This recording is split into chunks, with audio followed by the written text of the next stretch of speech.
No? At meron siyang isasuggest.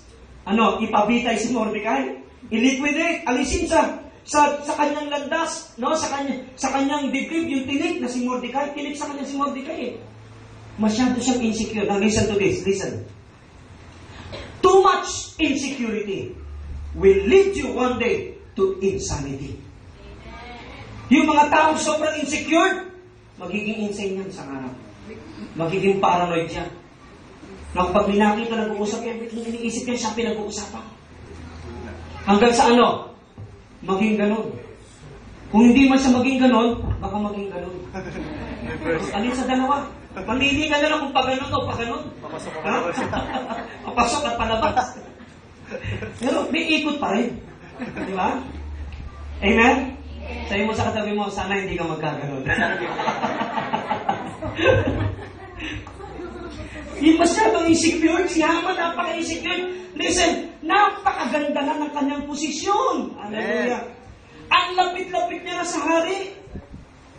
Pero gusto niya lahat pa rin ng parangal, lahat pa rin ng biyaya, siyang makadampot, siyang makasambot. Napakagamit, napakagahaman ni Haman. Kaya kita niyo yung Biblia, tama lang, sakto ang Biblia. Sakto ang Biblia. Yung kanyang pangalan ay Haman. Ang kanyang attitude siya ay gahaman. Di ba? Sakto ang Biblia. Amen? Walang kulang, walang sobra. Sakto. At hindi lang yun, mga kapatid. Pag binasa nyo yung John chapter 6, verse 66, makikita nyo ron, 60 alagad ng Panginoon tumalikod sa Kanya at hindi na muling nakisama sa Kanya. Kaya yung mga tumatalikod sa Panginoon, 666 yan. Basahin niyo yung John 6:66. Yun ang mababasa nyo. At sila'y tumalikod sa Panginoon at hindi na muling nakisama. Hello? Sino rito gusto maging 6666? No? So, tingnan niyo mga kapatid. The king recognized Mordecai's sacrifice. Nung mabasa niya yung naitala sa mga pangyayari sa aklat sa loob ng kaharian, agad siya nagtanong, anong gantimpala na naibigay? And to his surprise, wala pang naibigay. Dapat kasi kapag may nagkuha ka kagad na gantimpala o kabayanihan, inaawar lang kagad yan. Sa mga sundalo, ganun eh. Di ba? Yung kamakailang bakbakan sa Mindanao, ang daming nalagas na sundalo natin. After that, yung mga matataas na ranggo ng ating hukbong sa dating lakas, nagpunta sa ospital. Sa mga sundalong talagang nakipaglaban na may casualty sila. Doon, nilalagyan kagad sila ng honor and awards and gantimpala. Hello? Pero ito maganda. Ang Diyos, hindi hihintayin na magpantay na muna ang paa ni Sir Ariel Agarin, ni Brother Ariel Agarin, bago siya bigyan ng medalya. Minsan yun ang problema sa paraan ng pagkilala ng mga gantimpala, Patatayuan ka namin ng monumento kapag kapatay ka na. Hindi mo nakita yung monumento mo, ngayon pa lang magpatayo ka na ng monumento. Ha? Mamili ka kung marmol o asoge. Minsan yun ang paraan ng tao, pero ang Diyos hindi. Listen, ang Diyos hindi ganun. Kahit buhay ka pa, God will honor you. Your sacrifices. Palampakan natin ang Panginoon. Kaya masarap maglingkod sa Diyos. Sa lahat ng ating gawin natin para sa Diyos. At kahit buhay ka pa, bibigyan ka ng Diyos ng parangal. Kaysa yung, alam niyo, ang taong ito mabait, ang taong ito masipag, matalino. Wala nang tapos na.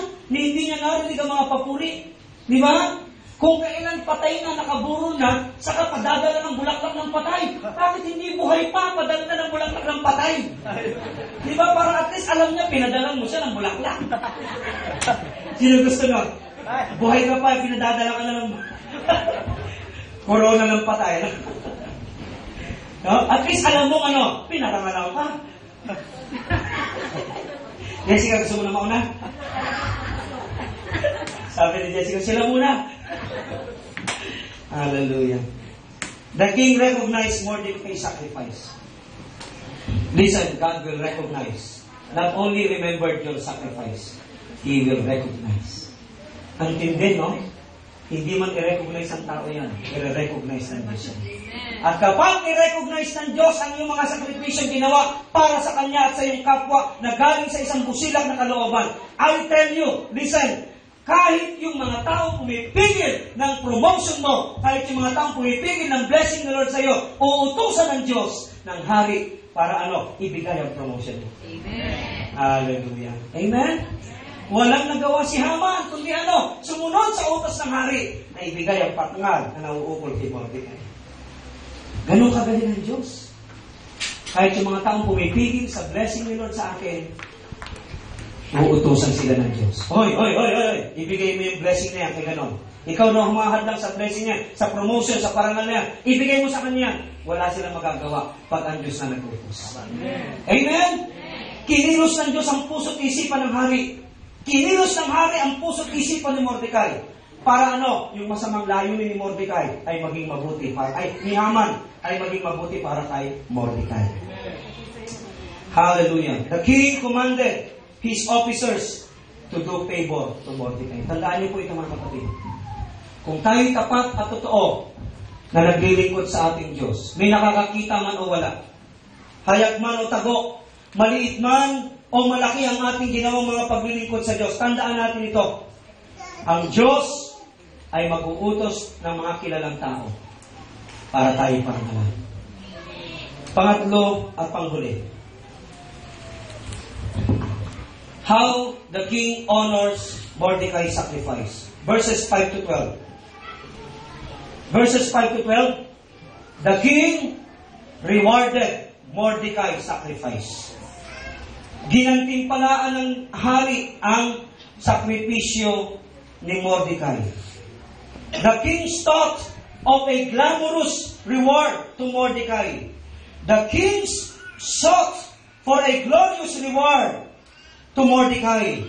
The king commanded to bring a gregarious reward to Mordecai. Glamorous, glorious, gregarious reward ang ibibigay sa iyo ng Panginoon. Amen. Talagang ang pakiramdam mo, nasa pedestal ka. Pag ang Diyos nagparangal sa iyo, ay hindi basta-basta. Amen? Parangal ng lahat ng parangal. Ito ang ginawa ng hari kay Mordecai. Nagkonsulta siya, anong dapat gawin? Doon sa taong kinalulugdan ng hari. At pakiramdam ni Mordecai, siya yun eh. Kita niyo yung mga taong insecure? Lagi niyang pakiramdam lahat ng bagay para sa kanya. Ano sabi niya? Inisip niya, pinakamaganda, pinakagarbo, pinakadakila sa paningin ng madla. You see? At anong sabi ng hari? Okay. Haman, lahat ng sinabi mo na yan. Glorious, glamorous, gregarious reward para sa kinalulugdan ng hari. Sige, gawin mo yan kay Mordecai. Naku, para siyang binuhusan ng malamig na tubig. Para siyang nakatanggap ng mag-asawang sampal. Diba? Hello? Makinig kayo mabuti.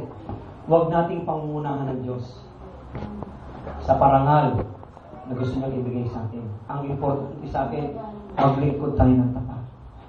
Maglingkod tayo ng totoo. Beyond what we can ask of Him, ang kaya niyang ibigay sa atin. Palakpakan natin ang Panginoon.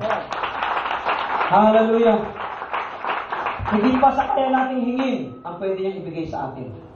Just do your work faithfully.